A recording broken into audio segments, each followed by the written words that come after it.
சற்று முன் கிடைக்கப்பெற்ற மிக மிக முக்கியமான செய்தி ஒன்று வெளியாகியிருக்கு. துர்கா ஸ்டாலினுக்கு வந்த கெட்ட செய்தி. திமுகவில் தற்போது துர்கா ஸ்டாலின் அவர்கள் கையில்தான் மிக முக்கியமான நடவடிக்கைகள் அனைத்தையும் மேற்கொண்டு வருகிறார். உதயநிதி அவர்கள் எதிர்க்கட்சி தலைவராக சட்டப்பேரவையில் இருக்கலாம். திமுகவின் தலைவராக மு.க. ஸ்டாலின் செயல்படலாம். ஆனால் கட்சி ஒற்றுமையாக இருக்க வேண்டும் என்றால் துர்கா ஸ்டாலினின் பேச்சை கேட்க வேண்டும். மு.க. ஸ்டாலின் அடுத்து ஆட்சியை கைப்பற்ற வேண்டும் என்றால் துர்கா ஸ்டாலின் அவர்கள் சொல்லும் அனைத்தையும் கேட்டுதான் செயல்பட வேண்டும். இதுவரை கோபாலபுர இல்லமே துர்கா ஸ்டாலினின் பேச்சை கேட்டுதான் செயல்பட்டு கொண்டிருந்தது. ஆனால் சேகர் பாபு துறைமுகத்தில் வெற்றி பெற்று கொளத்தூரில் ஸ்டாலின் அவர்கள் தோல்வி அடைந்ததற்கு காரணம் சேகர் பாபு செய்த உள்ளடி வேலைகள்தான். இதனால் துறைமுகத்தில் ராஜினாமா செய்ய வேண்டும் என்று துர்கா ஸ்டாலின் அவர்கள் சொல்லியிருந்தார். மேலும் சேகர் பாபு அவர்கள் துறைமுகத்தில் ராஜினாமா செய்து நடைபெறக்கூடிய 7 சட்டமன்ற தேர்தலோடு 8 சட்டமன்ற இடைத்தேர்தலை சந்திக்க இருப்பதாகவும் மு.க. ஸ்டாலின் அவர்களை போட்டியிட வைக்க திட்டம் போட்டு இருப்பதா தகவல்கள் கிடைக்கப்பெற்றிருக்கிறது.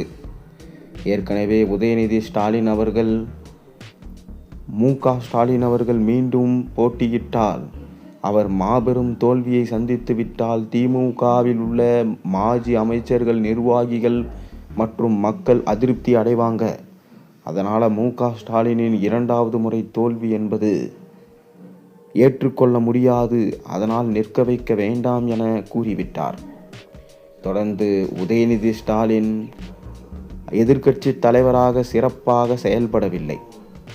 விஜய் அவர்கள் பார்ட்டி ஃபண்ட் என்று கூறிய உடனே சட்டமன்றத்திலிருந்து ஓடி வந்தவர்தான் உதயநிதி.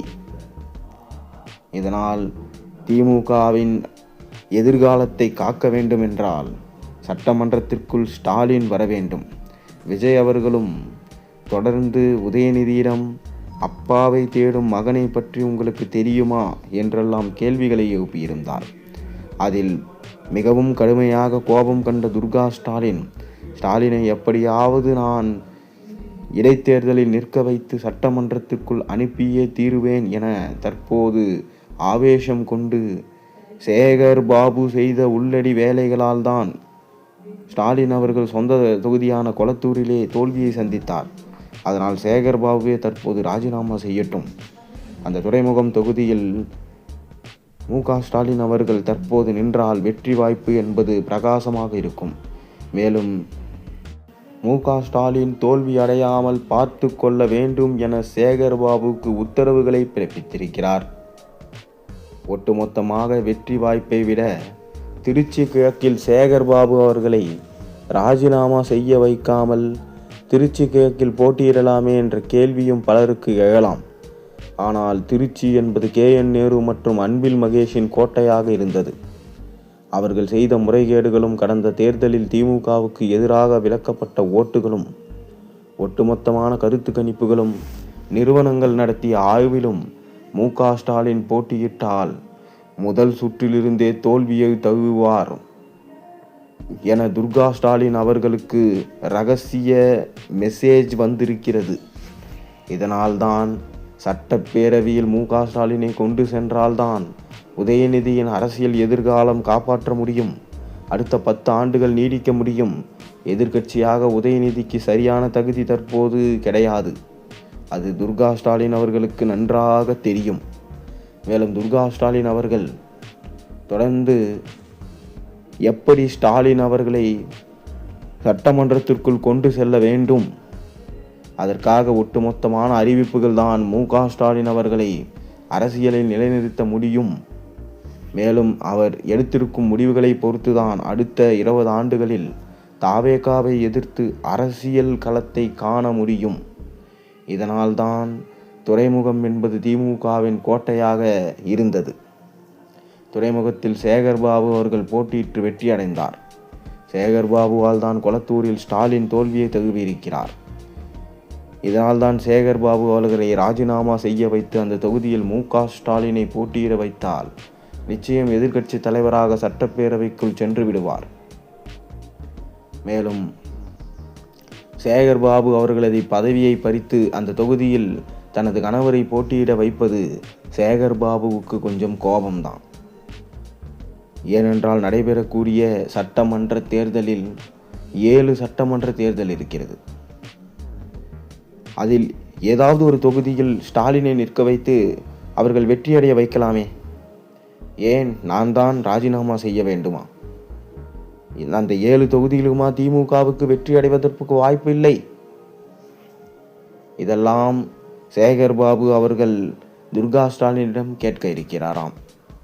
சட்டசபை தேர்தலில் ஒருவேளை சேகர் பாபு அவர்களுக்கு வேறு வழியின்றி ராஜினாமா கடிதத்தை தேர்தல் ஆணையத்திடம் கொடுத்தால், அந்த தேர்தலில் இடைத்தேர்தலில் நடைபெற்றால் அதில் சேகர் பாபு அவர்கள் மு.க.ஸ்டாலினுக்கு ஆதரவாக பிரச்சாரம் மேற்கொள்ள மாட்டார்.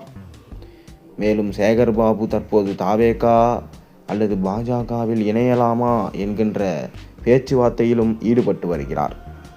ஏனென்றால் ஆரம்பத்தில் கொளத்தூரில் ஸ்டாலின் தோல்வியடைந்தவுடன் சேகர் பாபுவை வீட்டுக்கு அழைத்து தொடர்ந்து துர்கா ஸ்டாலின் லெஃப்ட் ரைட் வாங்கிய செய்திகள் நாம் பார்த்திருந்தோம். மேலும் திராவிட முன்னேற்ற கழகத்தை பொறுத்தளவிற்கு ஆட்சியில் இருந்தாலும் சரி, ஆட்சியில் இல்லாமல் போனாலும் சரி பிரச்சனை கிடையாது. ஆனால் சட்டப்பேரவையில் இருக்க வேண்டும். மு.க.ஸ்டாலின் அவர்கள் கொளத்தூரில் முதல் சுற்றிலிருந்து தோல்வியை தழுவியதற்கு காரணம் அவர்கள் செய்த முறைகேடுகள், பிரச்சாரம் சரியாக நடத்தாதது, மேலும் திமுகவுக்குள்ள ஒற்றுமை இல்லாதது. கூட்டணி கட்சிகளும் தாம் வெற்றி பெற்றால் போதும், திமுகவில் உள்ள ஒவ்வொரும் எப்படி போனாலும் பரவாயில்லை என நினைத்ததுதான். அதற்காக உள்ளடி வேலைகள் பல நடந்துள்ளது.